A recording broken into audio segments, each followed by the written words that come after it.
तुलसी पीठ चित्रकूट मध्य प्रदेश में है। वहाँ के जगत गुरु तथाकथित स्वयं घोषित रामभद्राचार्य, इन्होंने संविधान में मागास वर्गीय आरक्षण पर अपना घोर विरोध बताया है। इस संदर्भ में आपसे चर्चा कर रहा हूँ। मध्य प्रदेश स्थित तुलसी पीठ जो चित्रकूट नगर में है, चित्रकूट में है, वहाँ के स्वयं घोषित जगत गुरु रामभद्राचार्य, इन्होंने बहुत सी मुलाकातें दी है जो विवादपूर्ण भी है। वैसे ही एक मुलाकात में उन्होंने भारतीय संविधान में मागास वर्गीय आरक्षण का उन्होंने घोर विरोध किया है। यही नहीं, वो सन्यासी होकर भी उनमें शीघ्रवाद दिखाई देता है। उनके ज़्यादातर बयान विवादपूर्ण रहे हैं। जैसे वो सन्यासी है, उनका कोई मित्र नहीं होता, लेकिन उनका बयान है नरेंद्र मोदी जो प्रधानमंत्री भारत के, उनको अपना मित्र बताना। डॉक्टर मोहन भागवत जो आरएसएस के चीफ है, उनको धर्माचार्य न मानना। क्या उन्होंने कहा मैं धर्माचार्य हूँ? मोहन भागवत ने कहा है वो धर्माचार्य है, लेकिन वो बयान कि मोहन भागवत इनको धर्माचार्य न मानना, हिंदू राष्ट्र की वकालत करना, हिंदू राष्ट्र बनने पर मुस्लिम यह बाबर ना, मुस्लिम लोगों ने खुद को बाबर नहीं कहना। उनके शिष्य जो है धीरेन्द्र शास्त्री, उनके चमत्कारों को बालकों वर्तनी कहकर उनकी वकालत करना, संविधान विषय पर किसी धर्म को नष्ट करने का संविधान को यह अधिकार नहीं है, ये कह देना। मोहनलाल गांधी को राष्ट्रपति उपाधि दी गई है। सुभाष चंद्र बोस ने उनको राष्ट्रपिता कहा है, उपाधि दी गई है, सम्मानीय मानद उपाधि है। उस गांधी के तो उनको गांधी के मरने पर राष्ट्र के गांधी के बाप का हुआ। गांधी के मरने पर ये भारत राष्ट्र के उसे बाप का हुआ, ये बयान देना। गांधी उनका आदर्श नहीं है, उनका आदर्श वाल्मीकि है, ये बयान देना। क्या गांधी ने कहा उन्हें आदेश मानो? गांधी ने कहा है हमारा सनातन धर्म पर अन्याय सहन नहीं किया जाएगा। किसने अन्याय किया सनातन धर्म पे? ऐसे कई बयान, विवादित बयान वो धर्म जो रामभद्राचार्य इनके आए हैं, तथाकथित धर्म गुरु जगत गुरु। यही यही यही बात नहीं है। तुलसीदास आदि हिंदी कवि तुलसीदास, इनकी तुलसी रामायण है जो जिनका जन्म 1532 में हुआ और निर्वाण 1623 में हुआ। उन्होंने जो तुलसी रामायण लिखी, वह एक श्लोक है, ढोल गवार शूद्र पशु नारी, ढोल गवार शूद्र पशु नारी सब ताड़न के है अधिकारी। इस संदर्भ में ताड़न ये शब्द शिक्षण के रूप में बताया गया है, ये उनका बयान है। ताड़न का अर्थ शिक्षण नहीं होता, ताड़न का अर्थ नकारात्मक होता है, उनको तो नकारना होता है। तो इसमें उन्होंने शिक्षण बता दिया। इनकी अपनी भाषा होती है। ऐसे स्वयं घोषित स्वयं अंधे है, लेकिन उनका जो सेंस ऑफ नारो आखिर नहीं भी रहे, उनका सेंस ऑफ ह्यूमर बड़ा जबरदस्त रहता है, ये हमें पता है। फिर भी हमें दुख के साथ कहना पड़ता है, ये अंधे स्वयं घोषित धर्मगुरु रामभद्राचार्य ये केवल आंखों से अंधे नहीं है, बल्कि मानसिक वैचारिक रूप से भी वो अंधे है, ये दिखाई पड़ता है। बाबा साहब ने उनके इस बयान पर मुझे बाबा साहब और तत्कालीन स्वामी कुर्तकोटी इनकी घटना याद आ गई जो हिंदू कोड बिल के संदर्भ में थी। 1951 में वो विवाद बहुत बढ़ गया था। बाबा साहब ने हिंदू कोड बिल के लिए बहुत प्रयास किया, हिंदू धर्म में सुधार के लिए प्रयास किया। तो बाबा साहब ने हिंदू हिंदू कोड बिल लिखा, बनाया और संसद में वो पारित करना था। तो बहुत बड़ा उस जमाने में बहुत विवाद उठा, शंकराचार्य से लेकर कई लोगों का विवाद उठा। तो बाबा साहब ने कहा कि जो भी विरोध कर रहे हैं, जो भी संत महात्मा विरोध कर रहे हैं, उनको लेके मेरे पास आ जाओ, मैं उनसे चर्चा करूँगा। तो जो कलपति स्वामी कलपति महाराज दिल्ली में रहते थे, उन्होंने कहा, अपने सोनलाल शास्त्री जी इनके माध्यम से कहा कि मैं उनसे मिलना चाहता हूँ। तो सोनलाल शास्त्री इनको मिलने गए कलपति महाराज को। तो उन्होंने कहा, कलपति महाराज ने कहा, एक वितरागी धर्म पालन करने वाले तपोवन सन्यासी के पास उन्हें बाबा साहब ने स्वयं होकर आना चाहिए, यही मर्यादा है। इस तरह बाबा साहब ने कहा। सोनलाल शास्त्री के माध्यम से उनको भेजा, कहना अपना विचार बताया। हिंदू कोड बिल यह गृहस्थियों के लिए एक सामाजिक नियम है। हिंदू कोड बिल का जो विरोध कर रहे थे, इसलिए बाबा साहब कहते हैं हिंदू कोड बिल एक गृहस्थियों के लिए बनाया गया एक सामाजिक नियम है, जिन्होंने सांसारिक और जो सन्यासी है, जिन्होंने सांसारिक जमलों से वो त्याग चुके हैं, उन्हें कोई आदमी तलाक लेता या देता है, इससे क्या संबंध है। और ये जो विषय राजकीय विषय है, और राजकीय विषय में इन जो सन्यासी लोग गिरने का क्या अर्थ है। इसलिए बाबा साहब बोले कि वो राजकीय विषय में वो गिरते तो मैं वो राजकीय व्यक्ति हो गया, और सन्यासी रहा नहीं। अभी बाबा साहब कहा वो राजकीय व्यक्ति हो गया तो सन्यासी को मैं क्यों मिलने जाऊँ, वो राजकीय व्यक्ति है मेरे लिए। तो उन्होंने खुद मुझे मिलने आना चाहिए। तो फिर कलपति महाराज स्वामी बोले मैं उनके बाबा साहब मिलने चले जाऊँगा। यह एक इतिहास है। तो जितने भी विषय संविधान से लेकर जितने विषय आ रहे हैं सन्यासी संदर्भ में, सन्यासी से उससे कोई लेना देना नहीं है। राष्ट्र का संदर्भ राजनीति से आता है, सन्यासी से उन्हें क्या लेना है। तो इस तरह की बातें जो सन्यासी द्वारा उठाई जाती है, इसलिए मुझे बाबा साहब का जो उदाहरण है मुझे याद आ गया। और बाबा साहब ने कभी भी घुटने टेके नहीं, सन्यासी सामने बाबा साहब ने कभी घुटने नहीं टेके। हमारे जो नेता लोग हैं वो सन्यासी के सामने घुटने टेक देते हैं। राष्ट्र इम्पोर्टेंट होता है, राष्ट्र का सम्मान हमें करना होगा। चित्रकूट के तथाकथित स्वयं घोषित जगत गुरु रामभद्राचार्य ये अयोध्या के भी जगत गुरु कहे जाते हैं। चित्रकूट के है ही, अयोध्या के जगत गुरु कहे जाते हैं। हमें ये भी समझना होगा कि आदि शंकराचार्य जो उन्हें प्रचंड बुद्ध भी कहा जाता है, 850 में उसका जन्म हुआ। तो उन्होंने 4 पीठों का निर्माण किया है। वो 4 पीठ है, वो उनके बाद में शंकराचार्य रहे, आदि शंकराचार्य। और जो 4 पीठ लोग थे उनको शंकराचार्य कहा गया। तो 4 पीठ के 4 शंकराचार्य कौन कौन है ये भी हमको समझना पड़ेगा। उत्तर दिशा के ज्योतिर्पीठ है, उत्तर दिशा में ज्योतिर्पीठ है। वहाँ बद्रीनाथ में है, उत्तराखंड में। वहाँ अथर्ववेद का निर्माण किया बताया जाता है। तो स्वामी मुक्तेश्वरानंद वहाँ के शंकराचार्य है। दक्षिण में श्रृंगेरी पीठ है जो रामेश्वरम में है, केरला में। वहाँ यजुर्वेद का निर्माण बताया जाता है। वहाँ के शंकराचार्य स्वामी भारती तीर्थ है। पूर्व में गोवर्धन पीठ पुरी में उड़ीसा में है, वहाँ ऋग्वेद का निर्माण बताया जाता है। वहाँ के स्वामी सदानंद सरस्वती शंकराचार्य है।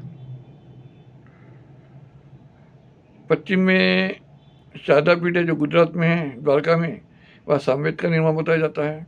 वहाँ के स्वामी सदानंद सरस्वती है। ये जो 4 शंकराचार्य है, इनको महत्व दिया गया है। और भगवान बुद्ध के निर्माण के बाद हीनयान महायान संप्रदाय का निर्माण हुआ बुद्ध धर्म में।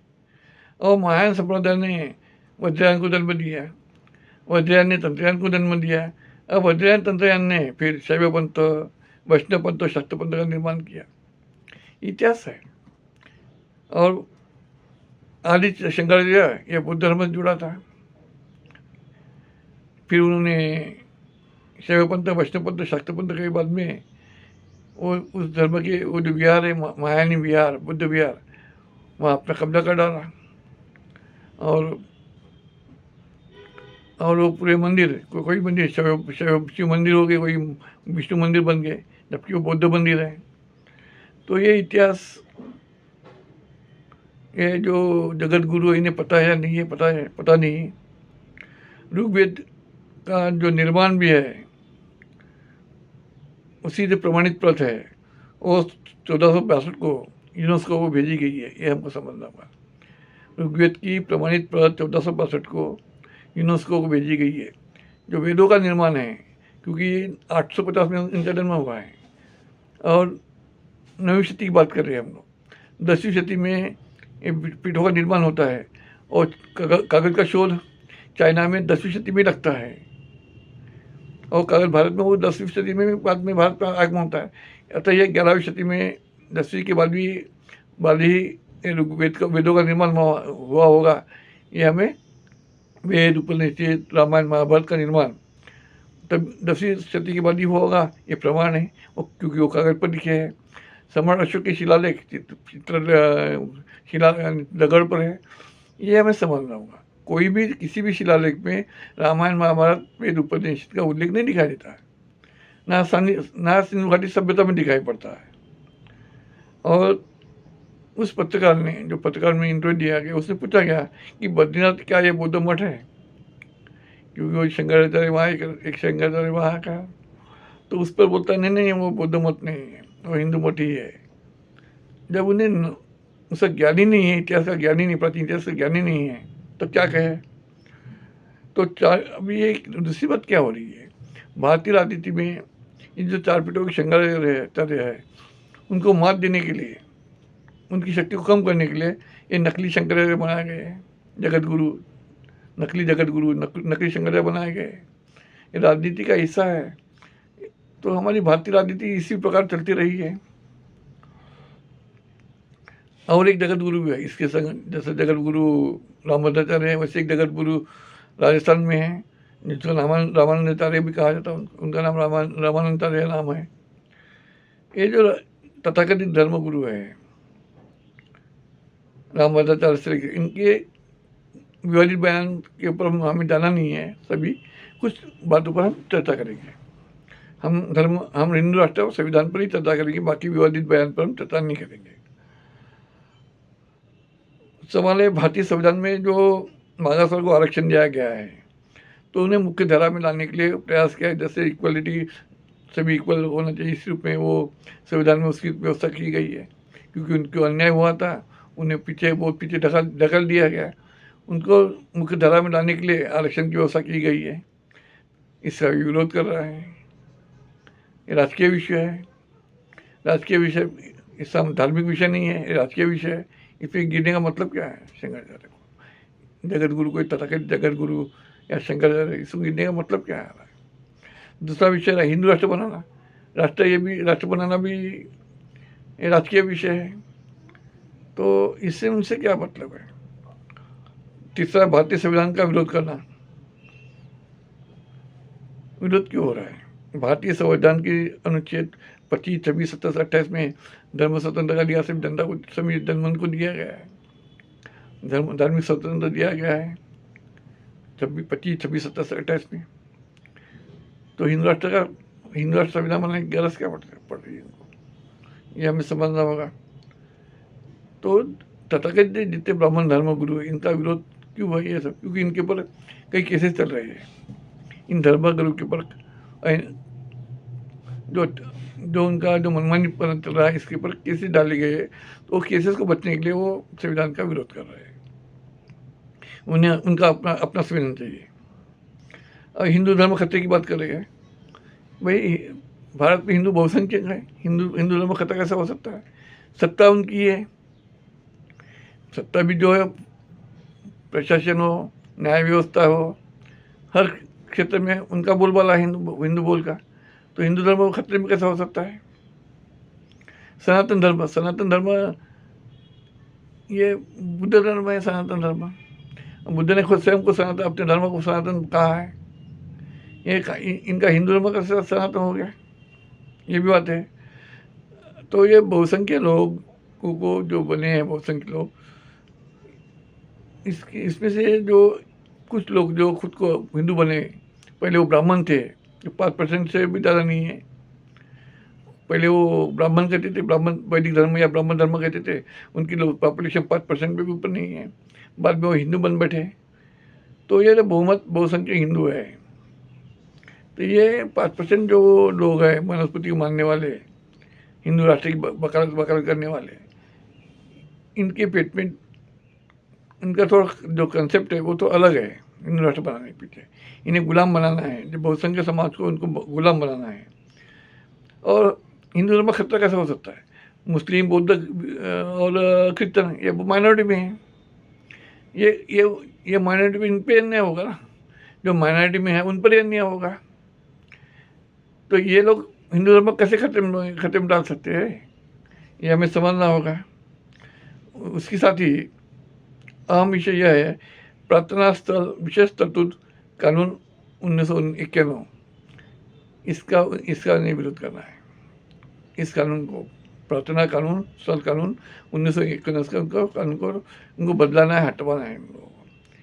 उस कानून में के अनुसार 15 अगस्त 1947 से पहले जो भी मंदिरों का रूपांतरण किया गया है वो यथावत रहेंगे। ये ऐसा कानून 1991 में बना था।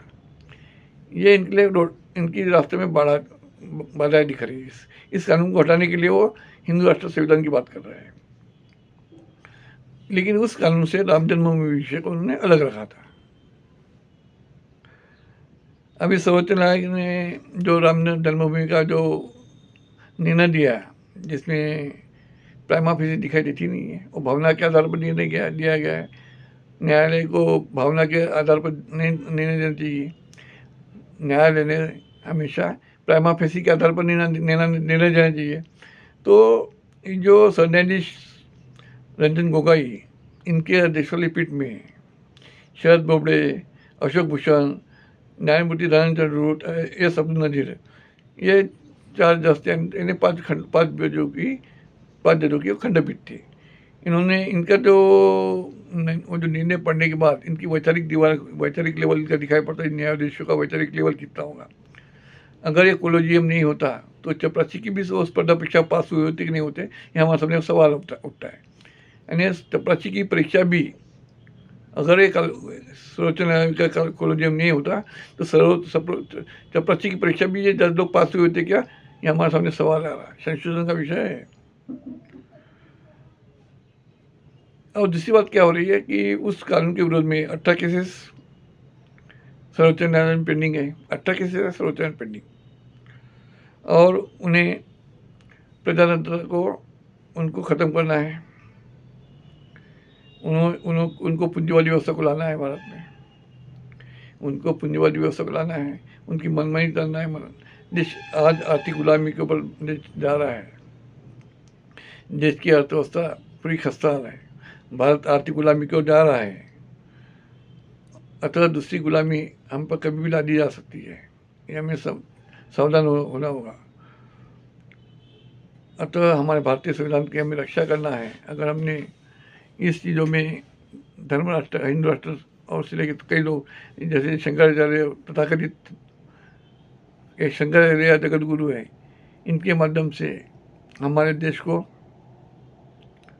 हमारे संविधान को खतरा है, ये हमें समझना होगा। अतः ये जो शंकराचार्य है, ऐसे विवादित बयान देने वाले शंकराचार्य है, ये देशद्रोही है, देश के लिए कलंक है। अतः इनको विरोध करते हुए हमें अपने संविधान को रक्षा करना है। इसी शब्द के साथ मैं अपने शब्दों को विराम देता हूँ। नमो बुद्धाय। जय भीम, जय भीम, जय भीम।